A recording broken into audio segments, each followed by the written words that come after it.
BJP ने फिर क्यों बनाया योगी आदित्यनाथ को सीएम चेहरा? क्या चुनाव से पहले एक फैसले से बिखरेगी बीजेपी? केशव प्रसाद मौर्य को क्यों किया फिर से? उत्तर प्रदेश में विधानसभा चुनाव होने में 6 से 7 महीने बचे हैं, यानी अभी तो लंबा समय बाकी है। लेकिन भाजपा ने बिना देरी किए एक ऐसा फैसला सुना दिया, एक ऐसा संकेत दे दिया जिससे भाजपा पर बुरा प्रभाव पड़ सकता है, बीजेपी में फूट पड़ सकती है। दरअसल एक पार्टी का सत्ता में रहने का कार्यकाल 5 साल का होता है और इसी 5 साल के इंतजार में कई फेरबदल भी होते हैं। ऐसे ही कई नेताओं की आंखों में सपने भी होते हैं कि लंबा राजनीतिक सफर तय करने के बाद जब भी राज्य में चुनाव होंगे तो पार्टी उन पर भरोसा जताएगी और सत्ता तक पहुंचाने का रास्ता आसान करेगी। यानी सीधे शब्दों में कहा जाए तो पार्टी का मुख्यमंत्री चेहरा बनाया जाएगा। हालांकि इस बार भी उत्तर प्रदेश में भाजपा के मजबूत सिपाही केशव प्रसाद मौर्य के जरिए भी सपने देखेगा। हालांकि भाजपा के एक संकेत ने उन सपनों पर पानी फेर दिया। आखिरकार क्या है बीजेपी का ऐलान? चुनाव से पहले क्यों भाजपा में चढ़ा पारा? चलिए जानते हैं पूरी जानकारी अपनी इस रिपोर्ट में। नमस्कार, मैं हूं नाज़मीन खान और आप देख रहे हैं हमारा खास प्रोग्राम। योगी फिर बनेंगे पार्टी का सीएम चेहरा। साल 2017 और 2022 में 2 बार मुख्यमंत्री बनने के बाद 2027 के विधानसभा चुनाव से पहले भाजपा ने अपनी रणनीति स्पष्ट कर दी है। पार्टी नेता नितिन नवीन ने साफ शब्दों में कहा है कि राज्य में मुख्यमंत्री योगी आदित्यनाथ ही आगामी चुनाव में पार्टी का चेहरा बने रहेंगे। उन्होंने ये भी स्पष्ट किया है कि भाजपा अपने मौजूदा नेतृत्व के तहत ही चुनावी मैदान में उतरेगी और विकास तथा सुशासन के मुद्दों पर जनता का समर्थन हासिल करेगी। बता दें कि एक मीडिया चैनल को दिए इंटरव्यू में नितिन नवीन ने कहा है कि उत्तर प्रदेश में भाजपा सरकार ने प्रधानमंत्री नरेंद्र मोदी और मुख्यमंत्री योगी आदित्यनाथ के नेतृत्व में उल्लेखनीय प्रगति की है। उन्होंने दावा किया है कि जो राज्य कभी अपराध, रंगदारी, जातिवाद की राजनीति के लिए जाना जाता था, वे अब विकास और सुशासन की नई पहचान बन चुका है। योगी आदित्यनाथ की तारीफ। नितिन नवीन ने मुख्यमंत्री चेहरे को लेकर जो संकेत दिया, साथ ही साथ उन्होंने कानून व्यवस्था में सुधार को लेकर सरकार की सबसे बड़ी उपलब्धि बताई। उनके अनुसार राज्य में अपराध नियंत्रण के साथ साथ बुनियादी ढांचे के क्षेत्र में भी तेजी से काम हुआ है। एक्सप्रेसवे नेटवर्क के विस्तार, सड़कों के विकास और शहरी सुविधाओं में सुधार के कारण उत्तर प्रदेश आज देश के अग्रणी राज्यों में शामिल हो गया है। उन्होंने कहा है कि आम जनता की प्राथमिक जरूरतों जैसे सुशासन, विकास और बुनियादी सुविधाओं पर सरकार ने प्रभावी ढंग से काम किया, जिसका असर चुनावी परिणामों में भी दिखाई देगा। गरीब कल्याण योजनाओं के सफल क्रियान्वयन पर जोर देते हुए उन्होंने विशेष रूप से प्रधानमंत्री गरीब कल्याण अन्न योजना का उल्लेख किया और कहा कि इसका लाभ सीधे जरूरतमंदों तक पहुंच रहा है। इसके अलावा राज्य में बड़े पैमाने पर निवेश आकर्षित किया जा रहा है, जिससे कई शहर आधुनिक और विकसित शहरी केंद्रों के रूप में उभर रहे हैं। उद्योग, रोजगार और बुनियादी सुविधाओं में हो रहे विस्तार को भी उन्होंने सरकार की उपलब्धियों में गिना। अंत में नितिन नवीन ने विश्वास जताया कि इन सभी उपलब्धियों के आधार पर भाजपा उत्तर प्रदेश में लगातार तीसरी बार सरकार बनाएगी और चुनावी जीत की हैट्रिक पूरी करेगी। 2017 के बाद बदला माहौल। जहां संकेत पहले से हैं कि योगी आदित्यनाथ मुख्यमंत्री चेहरा होंगे, वहीं अगर कुछ साल पीछे जाएं तो कहानी कुछ और ही नजर आती है। दरअसल पहली बार 19 मार्च 2017 को उत्तर प्रदेश के मुख्यमंत्री बने थे योगी आदित्यनाथ। भारतीय जनता पार्टी ने 2017 में प्रचंड बहुमत जीतने के बाद कई बड़े नामों जैसे राजनाथ सिंह, मनोज सिन्हा, केशव प्रसाद मौर्य की चर्चा थी। लेकिन इन सब के बीच भाजपा आलाकमान ने योगी आदित्यनाथ को चुना था। उस वक्त तो भाजपा ने पार्टी को संभाल लिया था, क्योंकि एक योगी की छवि वाले बाबा ने सत्ता पर बैठकर ऐसे कई बड़े फैसले यूपी में लिए, जैसे माफियाओं का एनकाउंटर, बुलडोजर एक्शन, जिससे न सिर्फ पार्टी खुश हुई थी बल्कि यूपी में योगी लहर दौड़ पड़ी थी। हर जुबान पर योगी बाबा का ही नाम था। लेकिन ये लहर साल 2022 में आते आते बरकरार तो रही, पर पार्टी में इसको लेकर मतभेद शुरू हो गए। केशव प्रसाद मौर्य भाजपा के बड़े ओबीसी चेहरों में गिने जाते हैं। उस समय में खुलकर तो नहीं, लेकिन योगी आदित्यनाथ की जगह वे अपने आप को उस कुर्सी पर देखना चाहते थे। तभी तो 2022 में सीएम लिस्ट में केशव प्रसाद मौर्य का नाम तो था ही, लेकिन इन नामों के साथ ब्रिजेश पाठक, बृजभूषण शरण सिंह जैसे नाम भी जुड़ गए थे और फैसला छोड़ा गया था आलाकमान पर। यहाँ तक कि केशव प्रसाद मौर्य ने तो खुलकर ये भी कह दिया था कि सीएम का फैसला पार्टी हाईकमान करेगा, न कि योगी आदित्यनाथ।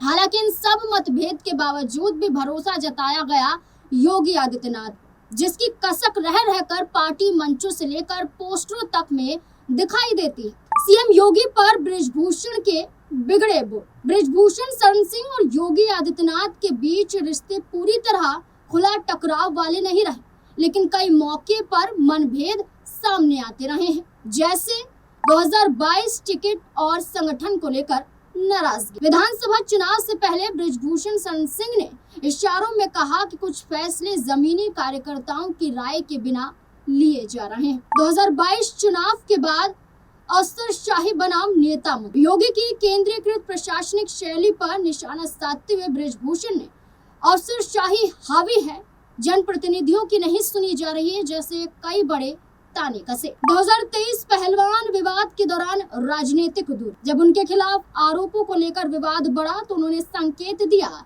कि सरकार से उन्हें पूरा समर्थन नहीं मिल रहा। 2024 योगी आदित्यनाथ मेरे नेता नहीं। इंटरव्यू में मोदी को नेता मान, योगी को अपना नेता मानने से इनकार करते हुए बृजभूषण शरण सिंह नजर आए। 2025 दिवंगत मुलायम कार्यकाल की तारीफ। योगी कार्यकाल की आलोचना करते हुए नेताओं को अधिकारियों के पैरों में गिरना पड़ता है, ये बोलकर मुलायम सिंह यादव के दौर की तारीफ करते हुए दिखे। कई बार कई जगह बृजभूषण मुख्यमंत्री योगी आदित्यनाथ के खिलाफ खड़े नजर आए, उनके फैसलों के खिलाफ खड़े नजर आए, क्योंकि वे योगी आदित्यनाथ की जगह खुद को या भाजपा के किसी वरिष्ठ नेता को देखते थे। इसलिए योगी पर भरोसा जैसे आलाकमान के फैसलों से बृजभूषण अलग ही रहे। मंचों से सीएम योगी को नसीहत। बृजभूषण ही नहीं बल्कि 2024 के लोकसभा चुनाव के बाद उत्तर प्रदेश भाजपा में संगठन बनाम सरकार के खींचतान के बीच ऐसी खबरें आई थी, क्योंकि सरकार जो थी लोकसभा चुनाव में पिछड़ती हुई उत्तर प्रदेश में नजर आई थी। लोकसभा चुनाव में सपा ने 37 और भाजपा ने 33 सीटें जीती थी, जिसका कारण योगी आदित्यनाथ की विफल नीतियों को माना गया, जिसके चलते कुछ नेताओं ने अप्रत्यक्ष रूप से केशव प्रसाद मौर्य के प्रति समर्थन जताया और कहा कि केशव प्रसाद मौर्य को सीएम कुर्सी संभालनी चाहिए और मुख्यमंत्री योगी आदित्यनाथ को लेकर तल्ख टिप्पणियां की गई। बड़े मंच से बीजेपी नेताओं ने ये तक कह दिया कि योगी आदित्यनाथ को यूपी की राजनीति छोड़कर चले जाना चाहिए, केंद्र की राजनीति में आ जाएं, कहीं भी जाएं, पर यूपी की राजनीति में योगी आदित्यनाथ को नहीं रहना चाहिए। योगी आदित्यनाथ ने खुद स्वीकार किया। बीजेपी नेताओं के अलावा खुद मुख्यमंत्री योगी आदित्यनाथ कई मौके पर ये बोलते हुए सुने गए हैं कि मुख्यमंत्री पद एक अस्थायी जिम्मेदारी, जबकि गोरखनाथ मठ के महंत के रूप में उनकी आध्यात्मिक और सामाजिक भूमिका उनका वास्तविक कार्य है, यानी कि उनका प्राथमिक दायित्व गोरखपुर के गोरखनाथ मठ से जुड़ा है, न कि केवल राजनीतिक पद से। पोस्टर में बने केशव मौर्य मुख्यमंत्री। 24 नवंबर 2025 को लखनऊ में एक सांस्कृतिक कार्यक्रम और ड्रोन शो का उद्घाटन था। इस मौके पर केशव प्रसाद मौर्य मुख्य अतिथि के तौर पर पहुंचे थे। उनके पीछे लगे पोस्टर में केशव प्रसाद मौर्य के नाम के नीचे उप मुख्यमंत्री की जगह मुख्यमंत्री लिखा गया, जिसको खुद केशव प्रसाद मौर्य ने भी एक्स के जरिए पोस्ट भी किया।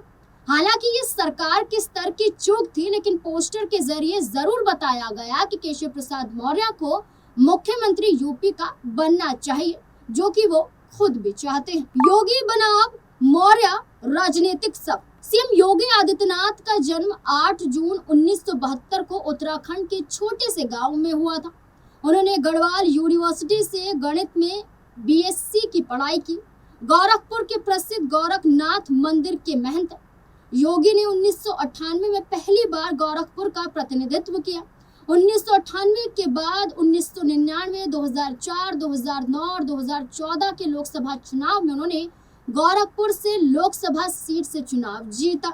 पहली बार 26 साल की उम्र में वे सांसद बने। 5 बार के सांसद योगी आदित्यनाथ 2017 में गोरखपुर शहर से विधानसभा उपचुनाव जीतकर मुख्यमंत्री पहले बन गए थे, लेकिन बाद में विधायक बने। 2022 में भी इसी सीट से विधानसभा का चुनाव जीता और दूसरी बार मुख्यमंत्री बने। वहीं केशव प्रसाद मौर्य की चर्चा की जाए तो केशव प्रसाद मौर्य ने परिवार की मदद करने के लिए अखबार बांटने का कदम उठाया और अखबार बांटते बांटते संघ की शाखाओं का बड़ा हिस्सा बने। अशोक सिंघल ने उन्हें विश्व हिंदू परिषद में काम करने का मौका दिया।